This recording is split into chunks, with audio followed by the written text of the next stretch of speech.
Welcome to Behavioral Health Today, a podcast brought to you by the Triad Network. This podcast is designed to share trending topics occurring within the world and our communities and bring them a behavioral and mental health perspective. Welcome to Behavioral Health Today. I'm your host, Peter Fenger, and today I'm joined by Jake Yanitz Rubin. Jake is a clinical hypnotherapist, teacher, and author of From Anxiety to Awakening, 11 Insights that Transform Worry into Wisdom and Fear into Freedom. After years of battling anxiety, Jake came to a powerful realization. Anxiety wasn't something to fix, it was something to listen to. That insight led him to a journey from fear and overthinking to peace and lasting transformation. Today, he helps others do the same, offering a fresh, deeply human approach to healing. We're thrilled to welcome Jake onto the show today to explore his new book and its powerful invitation to rethink anxiety, not as something to fix, but as a wise teacher guiding us toward greater clarity, freedom, and inner awakening. Jake, I'm so excited to have you on the show today. Welcome. Thank you, Peter. Great to be here. Excited to start our conversation. Yeah, as am I. Again, I've had a chance to kind of dive into your book, and I'm so appreciative that you were able to share that with me because your book really kind of touched me in ways that other books haven't. You know, one of the privileges that I have as sort of host and producer of the show is that we get to meet with a lot of different authors and a lot of really great innovative thinkers and ideas. But your book really hit in a way that I haven't seen other people go.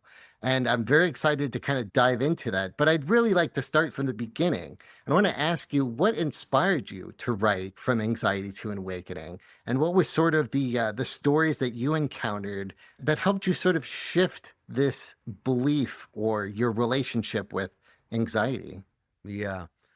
So the inspiration for the book came from my own life. I got to a point in my life where the anxiety that I was experiencing became unbearable for me. It started off like a low grade worry, like for most people, right? Like, maybe it's like after college or even high school, you kind of start to worry, like what's going to happen? How's my life going to unfold? And that worry was always like this current under my life. And as more responsibility, marriage, family, children, all of these things kind of added to my life, my worry and my anxiety went up because I felt like there's so many variables I can't control. And at some point, something's going to break and that's going to be kind of like the end of me, Right. And it all came to a head one night when it was a really stressful day. The kids needed my attention. The wife needed my attention. The dog needed my attention.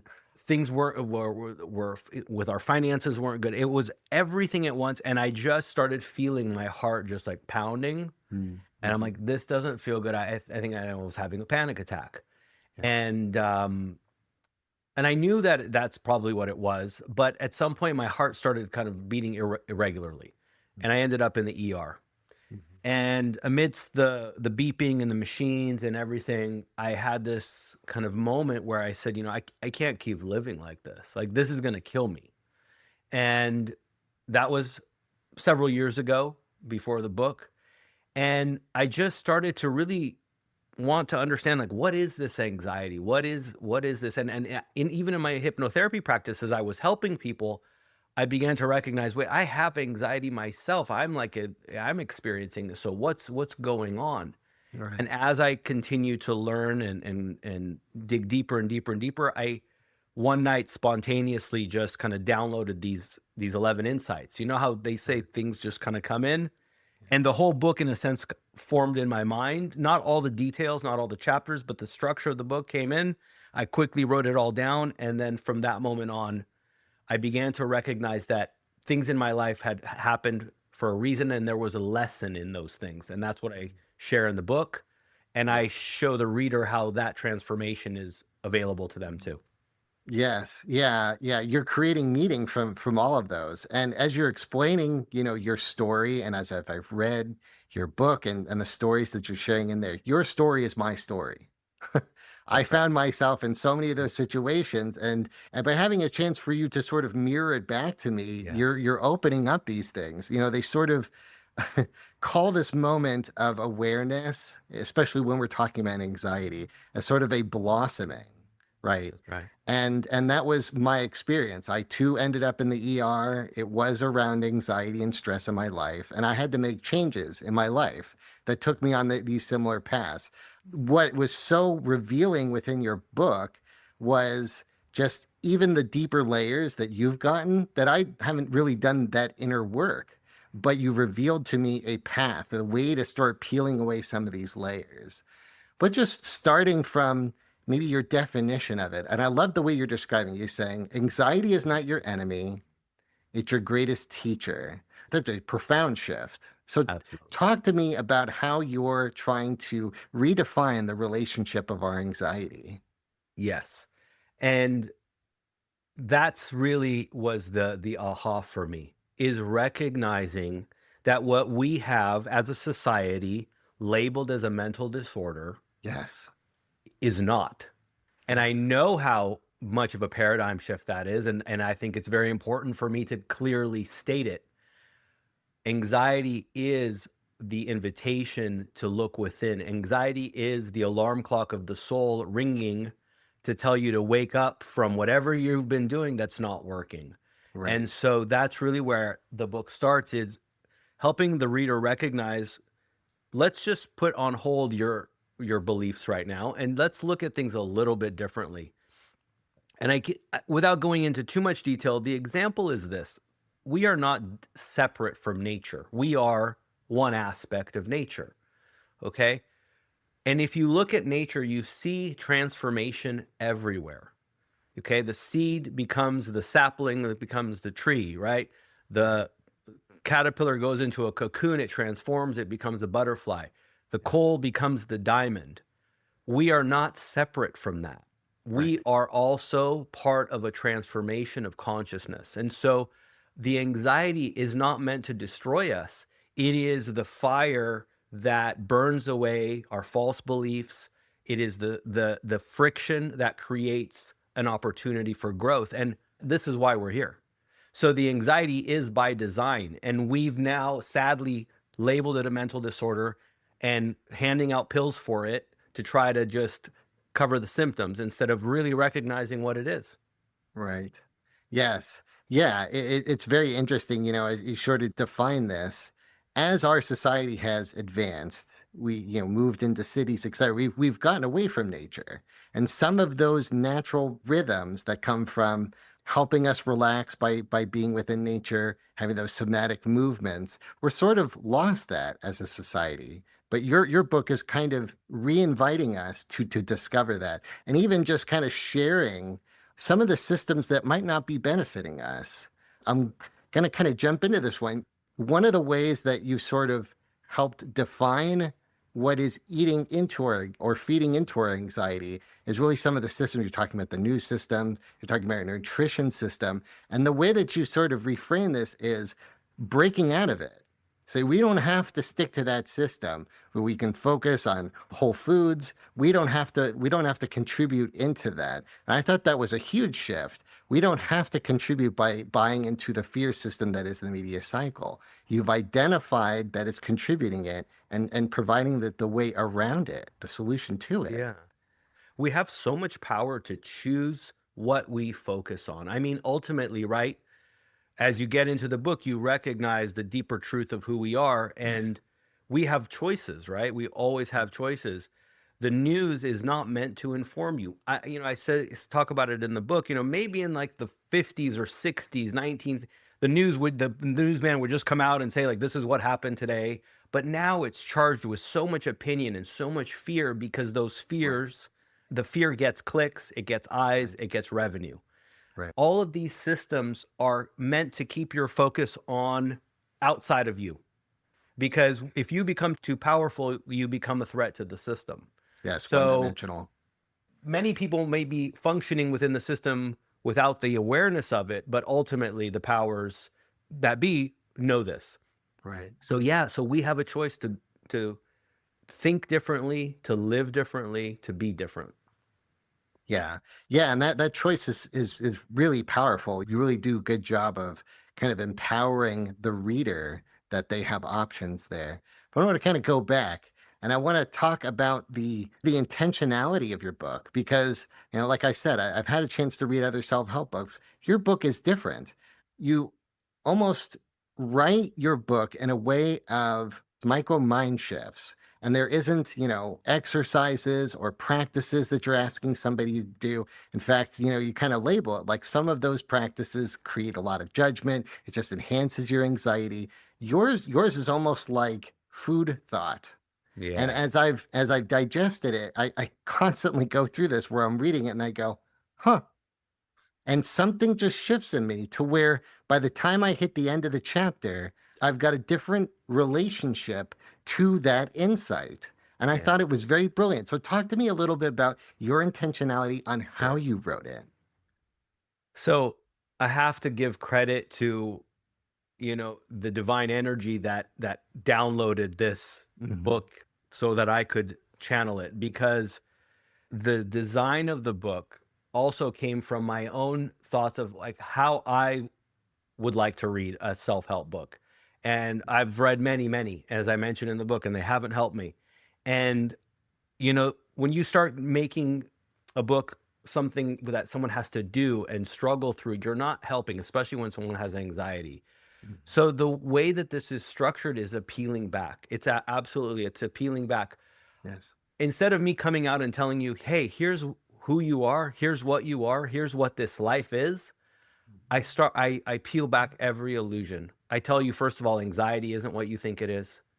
You're not the programming that you've received as a child, as from society, and you're not this, and you're not that, and you're not this, and you're not that, and it's irrefutable. Science supports it, you and your own awareness supports it.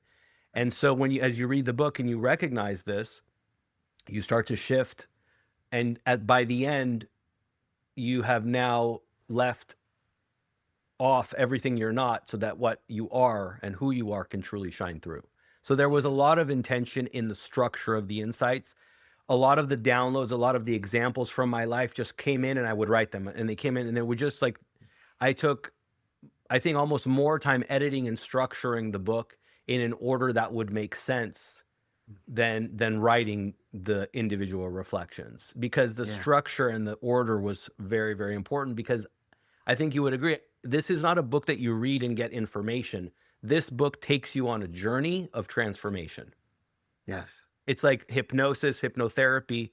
As a hypnotherapist, right? It's Right. hypnotherapy in a book form, Yes. but it's Yeah. dehypnosis. It's dehypnotizing you actually from all of the false beliefs.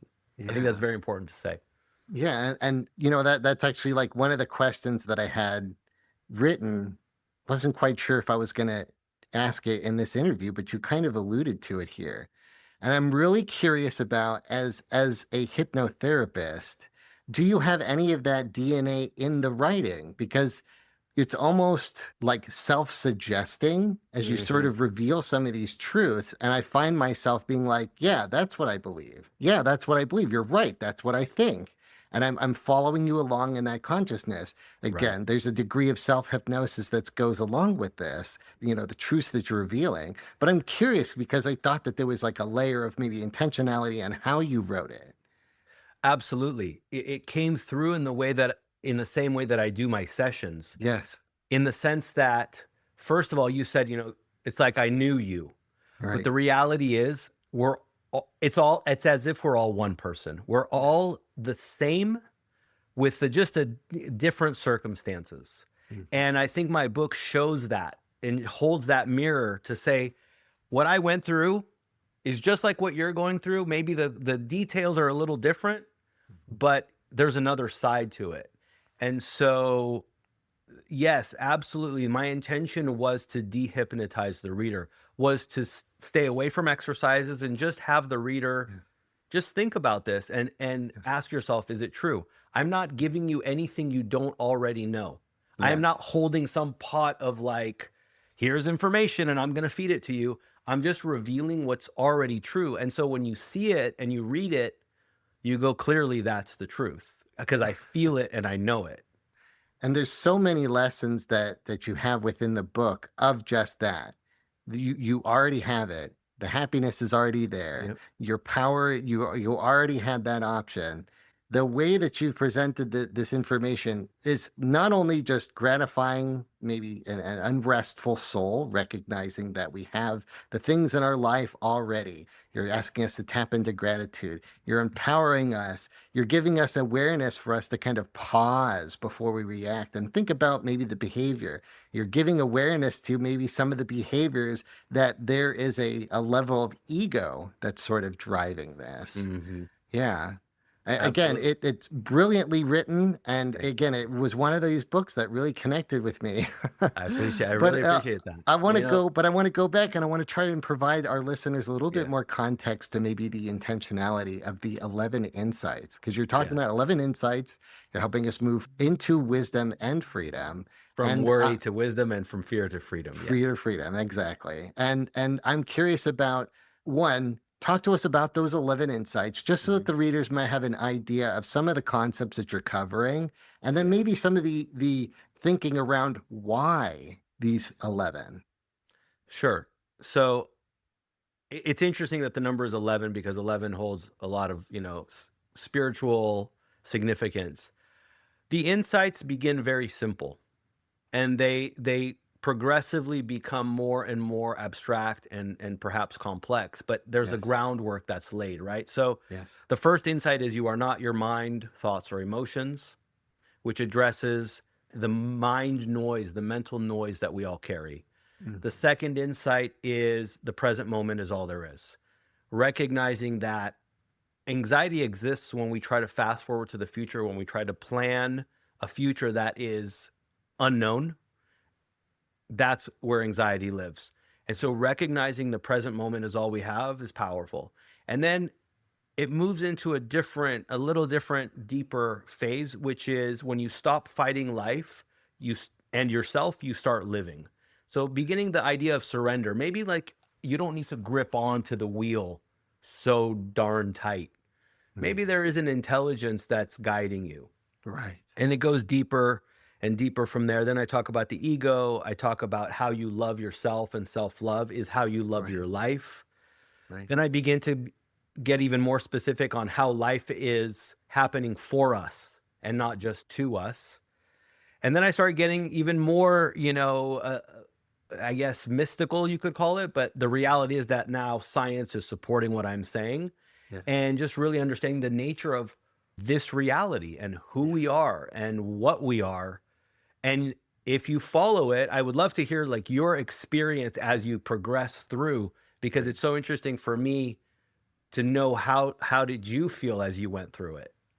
Yeah, and again, I think, some of the things that really connected with me were just some of the metaphors. Yes. So, one of the ways that you've done a really good job, again, you are making anxiety a less scary experience. You're saying, let's get a little bit more curious. Let's not run from it or trigger a fear response, but let's try to find maybe some meaning behind it. Second thing you're doing a really good job of is you're asking folks to pause, right? We understand that there's anxiety. It's natural. One of the metaphors that I absolutely loved is that you're comparing anxiety to a wild horse, and that you are giving it a chance to step off and let it run, right? We're giving an opportunity for us to Yeah. pause and just notice it. And also creating a safe space for us to have it, for us to go through maybe that experience and see it to the end and recognize that we're going to be okay by the end of it. Second thing you also are doing is you're really kind of bringing us back into the present and also understanding that that presence in that moment is almost the antidote to anxiety, right? And I find myself recognizing when I go into maybe those anxious thoughts, when I can recognize and I can pull myself back into the present, I can almost stop myself from the spiral, which again is just adding a lot more clarity to how I'm living my life. And then these other things that you're suggesting, the ego or self-opinion, right? It all goes back to how I'm sort of shifting or maybe putting on these additional pressures that might be contributing to my anxiety, right? Mhm. How I might have defenses, right? Somebody But comes at me and they've got a really aggressive attitude. You're saying it's not about you. You don't have to get triggered by that. It's about them. and then trying to come to peace with that, and really recognizing that the relationships in our life can try and pull us into some of these narratives that we have from an ego point of view. But when we can recognize it, we can break from it, we can create a lot more peace with ourselves and peace with the relationships in our lives. And again, it just goes back. You're cultivating the inner work, you're cultivating the relational work. It's all kind of coming through in this book, and it's pretty incredible. Thank you. I know that it didn't come directly through me directly from me when I go and read the book and read what has come through. And I just go like, wow, this is powerful stuff. And I do recognize that. And I think that it brings me so much joy to have this out there and to share it, because contained within this book, it's like a liberation manual in a sense. Yes. It's like it takes you through up to a place to let go into the truth of who you are. Yes. But yeah, that's really was always my intention with this. Yeah. And it's really interesting because through all of this, it's helping me not only see some of the things that don't necessarily serve me as an individual, but I'm starting to recognize things within society that doesn't serve us as a community. Right. And that I think is the extra layer to all of this. Not only, does this work help us from an individual level, but it ripples out within the relationships in our life. Big time. And then and the ripple continues and continues. And ultimately, we change the world. Yeah, it's not an easy world we live in right now. This is a rough world, given what just happened, we know. And it doesn't even matter when someone's listening to this, they're going to be like, I know exactly what just happened, and it'll be something else. Yes. Yeah. The way we change the world is by first changing ourselves. It starts within. And unfortunately, this world and the way it's kind of set up, and this is the root of anxiety, is trying to control everything around you. And if you can't control it, you can oppose it and you can be at war with it. That doesn't work. That's anxiety provoking because you can't. And so you're trying to do something like my flashlight analogy, right? Like the mind is like a flashlight. I love it. It's there to show you what's in front of you, but it can't show you what's around the corner. It can't show you what's behind the wall. Yes. Our mind is designed to help us with what we have right here. And once we turn our attention inward and really focus on changing ourselves and raising our consciousness and really moving away, the polarity is between fear and love. You've heard it probably 1,000 times. On one end it's fear, on the other end it's love. Yes. Becoming more love-like, becoming more aligned with the energy of love towards yourself, towards others. That's how we change the world. Yeah. And one of the stories that kind of comes to my mind, you're talking about how you and your wife were on a walk with your dog. You ran into a neighbor who had a dog that was off leash. Yeah. And there was just a small comment about love for if you as a neighbor would put your dog on a leash, and your neighbor got really upset, but you approached it from this, again, recognizing that his reaction was his own stuff. You're not trying to bring up in, but you met it with love, and you wished him a good life, right? Yeah. And walked on, and you let it go. And I think those are some of the shifts that allows us to move through life clearly, to move through life smoothly, and for us to sort of align with a better, truer self. Absolutely. I mean, we always, like I said, have the option, and when that happened and he yelled out, F you, basically, to my wife and I for saying, maybe you can put your dog on it. And we didn't say it in a rude way, maybe you can put the dog on a leash. The dog came out to it and ran towards our dog. We thought the dog was going to get attacked. Right. And for him to have that response, and I said, really, you're going to talk to your neighbor that way? And he's like, yeah, I am. And I was like, all right, you know what?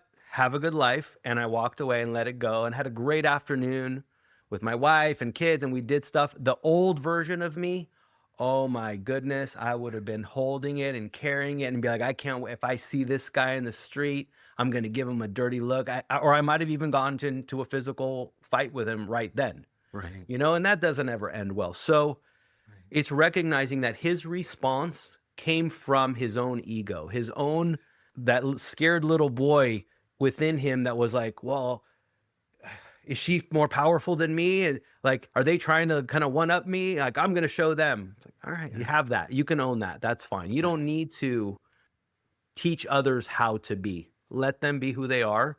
Their process is their process. Their journey is their journey. And Right. you always can come into yourself and respond instead of react. We'll be right back after a word from our sponsor. Nearly 9 in 10 registered voters believe the nation faces a mental health crisis, according to a new USA Today Suffolk University poll. Americans are more concerned than ever about their mental health. Mental health first aid provides the resources and training to identify, understand, and respond to signs of mental health and substance use challenges. It provides the confidence and skills needed to offer life-saving assistance, and it provides peace of mind. Our experts provide mental health first aid training for adults, teens, caregivers, veterans, law enforcement, EMS, and school faculty. Mental health concerns are on the rise, but evidence-based training through mental health first aid can make a difference. Visit mentalhealthfirstaid.org to find a course near you, or email hello@mentalhealthfirstaid.org to schedule a training. Courses are available for individuals, groups, organizations, and companies of all sizes. Visit mentalhealthfirstaid.org and make a difference in your community.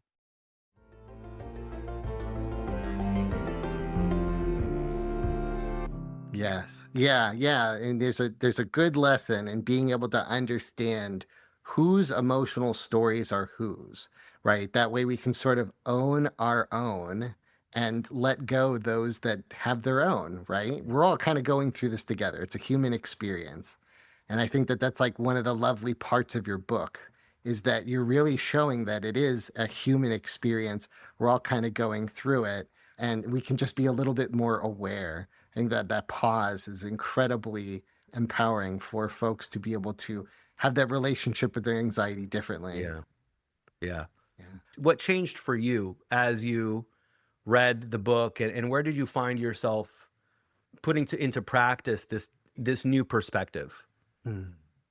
You know, I think I kind of see relationships differently that I have. You know, when I'm interacting with folks, I know, you know, we have a lot of meetings at work, and I'm trying to create a persona or a perspective of myself. I kind of recognize some of those things in myself of that. I don't have to be perfect. Even just doing this podcast, right? I've got all these notes and I'm trying to come prepared and be professional and trying to ask the right questions to really give our listeners a chance to understand your book and understand you.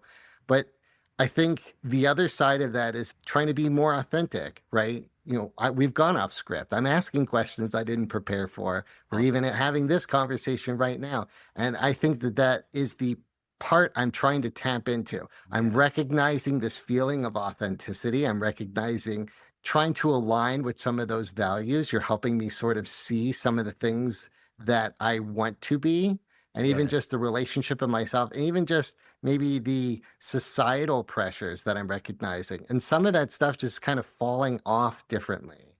Yeah, yeah. You That's know, great. it's helped me live a life with less weight than previously. That's excellent. I mean, Yeah. that brings me so much joy to hear that. That was my intention, is to lighten the load for people, to Mhm. help them recognize, and I think you said it beautifully.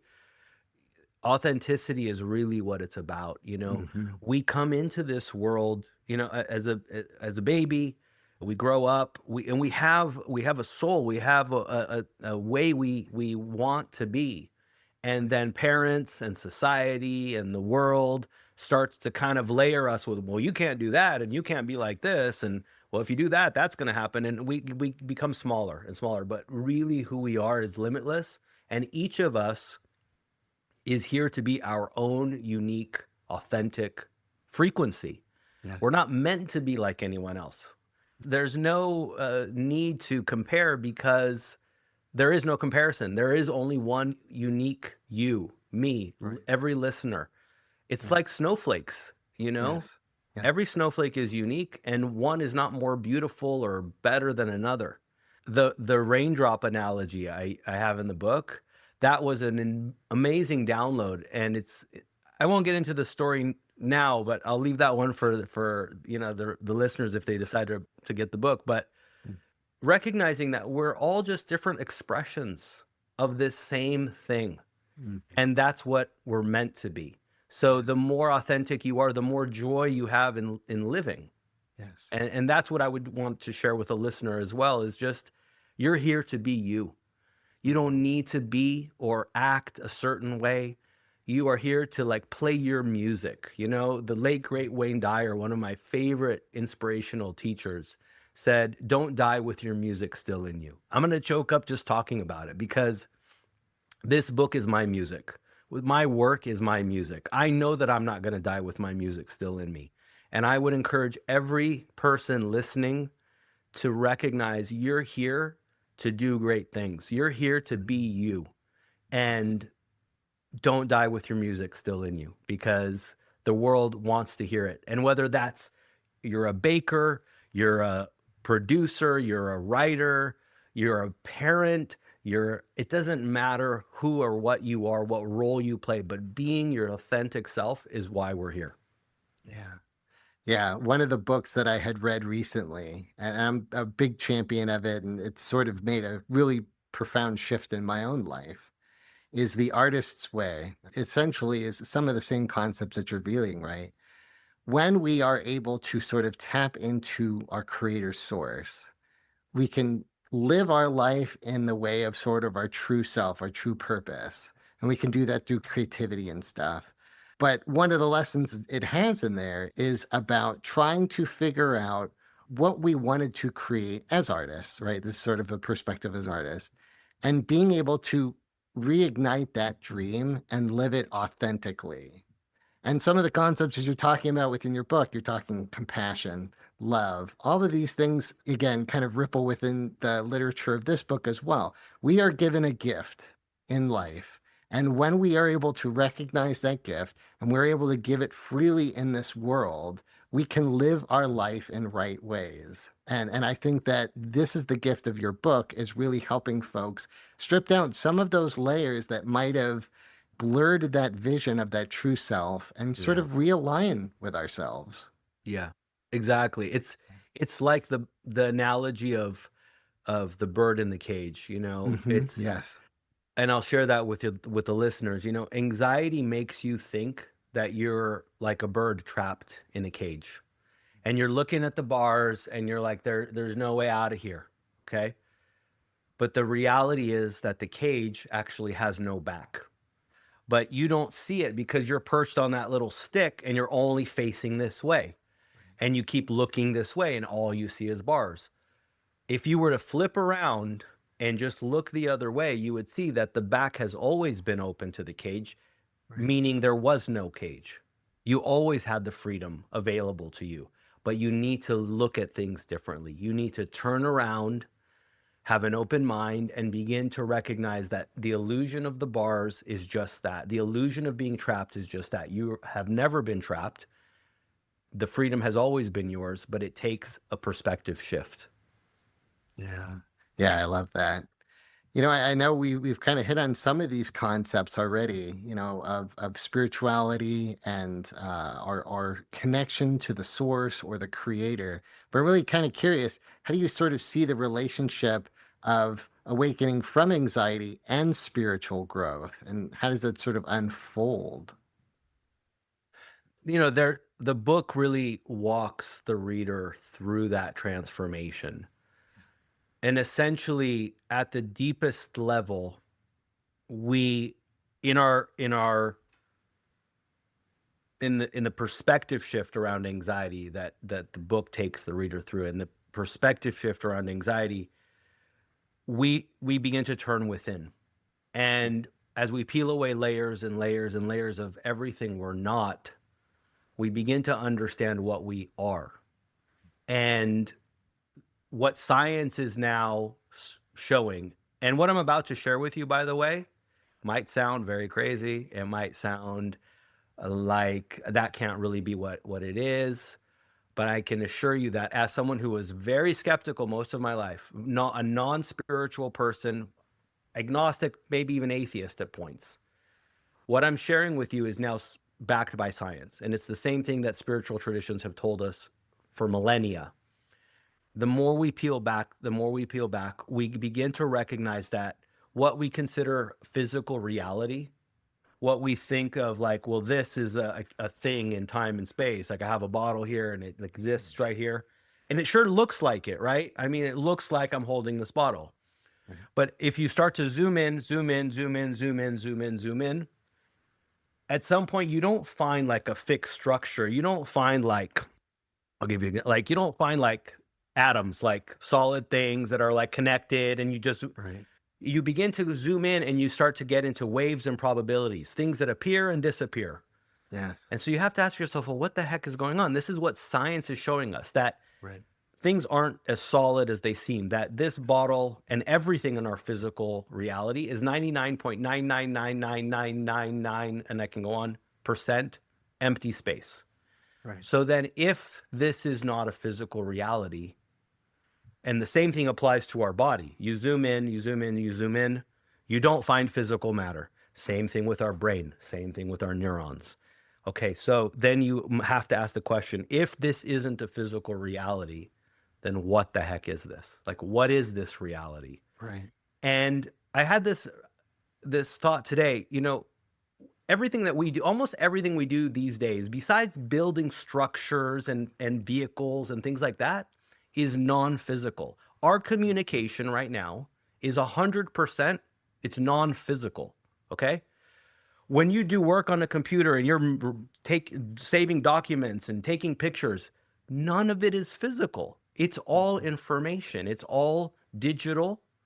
So I would say 90% plus of what we do in this world is non-physical. The internet is non-physical, et cetera, et cetera. So yes, structures exist or appear to exist. Cars, buildings, things like that appear physical, but most of our existence is non-physical.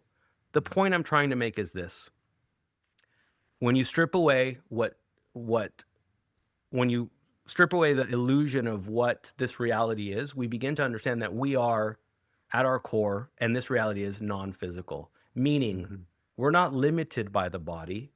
We're not limited by the physical reality. We exist within a physical reality or an apparent physical reality that has rules like gravity and structure. But we didn't invent math, we discovered math. We didn't invent physics, we discovered physics. So these structures, this coding already existed. And spiritual traditions have been telling us for thousands of years that, this reality is an illusion. Well, that means that who we think we are, the physical body, is also an illusion. So what are we? We are infinite, eternal energy of awareness. At the end of the day, we are part of the Creator's energy, and and we're not separate from it. It's the same way that if you take a thimble full of the ocean, what's in your thimble is no different than the ocean. It's the ocean in the thimble. Right. So that's what we are. We are not a drop of the ocean. We are the ocean in a drop. We are part of this unfathomable energy of intelligent source awareness. And that's what Jesus taught. That's what the Buddha has explained. This is what Vedanta shares. And it becomes irrefutable. At some point, science will have to come to the clear understanding that, okay, this is what it is. And so how do we live from that? That's my second book, by the way, but that's the truth of our existence. Yeah. Wow. In a time that is incredibly divisive, when you put together those huge concepts, it really breaks down a lot of walls. And just recognizing that we're all kind of having the same human experience, that in relationship, there is a spiritual power that really kind of connects us all from a very core. Yeah. And, again, your book is already meeting with so much love and compassion, but to get to that level is so comforting, especially in a time when we sort of live in society where death is still a ultimate fear. Yeah. And I know your book kind of covers some of those, right? Mhm. It's a a very core fear for all of us.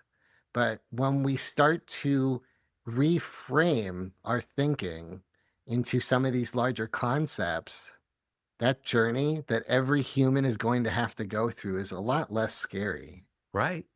Right. If you understand that the awareness that you are, that the energy of experiencing never is extinguished because it's who and what we are. Mhm.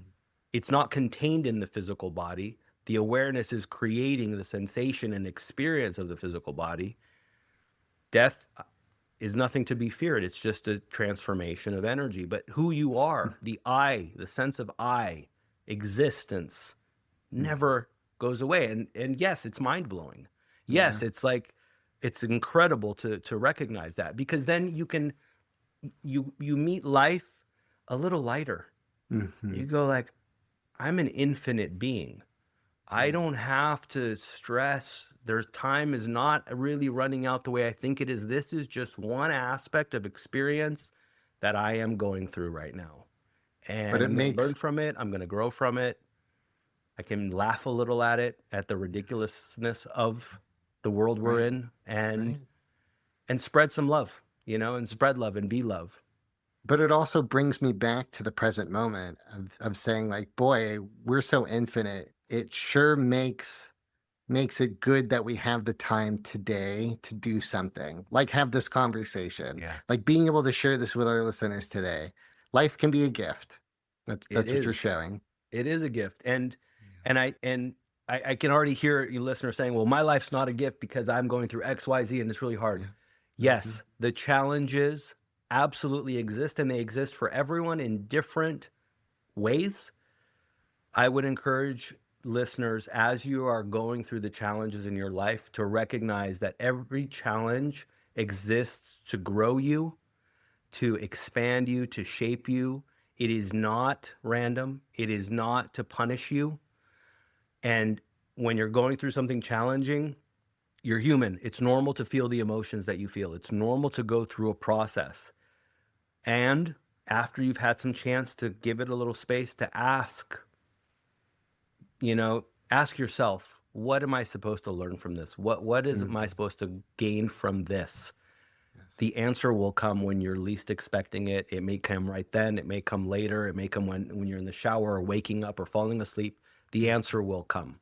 Most listeners, I would say every one of us can look back at our life and go, wow, this had to happen so this could happen. So I got me here. And I thought that was the worst thing in the world, but it Yes. actually was not the worst thing in the world because this happened and it got me here, et cetera, et cetera. Yes. There is an intelligence to life. The same intelligence that's spinning the galaxies, the same intelligence that is, put the seasons in place and the sun rises and sets. It's the same intelligence running our life. We don't have to grip on so tightly. We can just allow it to move through us and experience life and live from a place of love and peace. It's absolutely possible because I've been on both sides, and it's much better once you feel and understand and live as the truth of who you are. Yes. Yeah. One of the beautiful quotes that I captured, you write, when you take good care of the now, your future takes care of itself. If you make the best choices you can in the moment, you'll find that the future unfolds naturally. I That's think right. that's beautiful. Thank you. That's It's true. beautiful. It's recognizing that all of your power exists only now. What has already happened, like your past, is like the wake of a boat. You can look at it, you can think about it in this present moment, but like the wake of a boat, it has no impact on the direction of the boat. And the future is nothing but imagination. It's imagined. So recognizing that all of your power and the only thing you ever need to deal with is this moment. Yes. So the better choices you make, the more aligned choices you make, the future takes care of itself. You can't work on the future right now. So just work on the now. I love it. I love it. Well, folks, I know we got through some pretty heady concepts today, but I assure you, it starts in such a gentle, compassionate way that by the time you reach the end, some of these concepts that Jake is sharing with us today will feel a little bit more aligned with your understanding. But I want to ask you, Jake, where can our listeners learn more about you and your work and your book, From Anxiety to Awakening? Where can they learn more? Absolutely. So the best place is to go online to my site, which is anxietytoawakening.com. Over there, I have, links to get the book, the audio book, etc. There, I'm working on some courses, so I'm building up a waiting list for people that are interested in taking a course. Love it. There's also, I have a few spaces for one-on-one mentorship with me, which is something that I'm moving more, into slowly, and some resources there for the book as well for readers of the book. So always love to hear from readers and have them share their thoughts and ideas around the book. Well, you've certainly got my opinions today. Thank you. I really appreciate it, Peter. Thank you very much, Jake. I appreciate your time today. All right. Thanks. Bye-bye. And I want to thank you, our listeners, for taking the time to join us. You can follow us on our social media at Instagram, TikTok, LinkedIn, YouTube, and more at Behavioral Health Today. If you like our show, give us 5 stars and leave us a review. And as always, our resources for this episode and an archive of all of our other episodes can be found on our webpage at triadhq.com/BHT. And we look forward to having you back with us next time on Behavioral Health Today. We appreciate all the support from our community, and if you like our show, one of the best ways you can support it is by giving us a 5-star rating and leaving a review. Behavioral Health Today is a podcast part of the Triad Behavioral Health Network, all rights reserved.